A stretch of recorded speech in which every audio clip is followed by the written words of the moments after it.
జీవించాడు. అంటే ఆయన జీవన శైలిలో ఎక్కడన్నా సరే కృంగిపోయే పరిస్థితి ఆయనకి లేదు.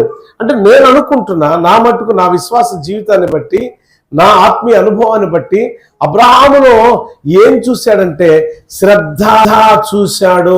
గత వారం నేర్చుకున్న మనం అబ్రహామును ఒక విగ్రహాన్ని తయారు చేసేటప్పుడు దాని పట్ల ఆ పని పట్ల శ్రద్ధను దేవుడు చూశాడు.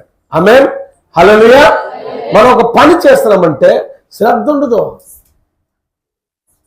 ఫర్ ఎగ్జాంపుల్ అన్నం కూర వండుతున్నామంటే శ్రద్ధ ఉండదు. ఏదో పోయి పడేసి చాలా బిజీ హడావుడిగా చేశానంటారు. ఎవడు చేయమన్నాడు?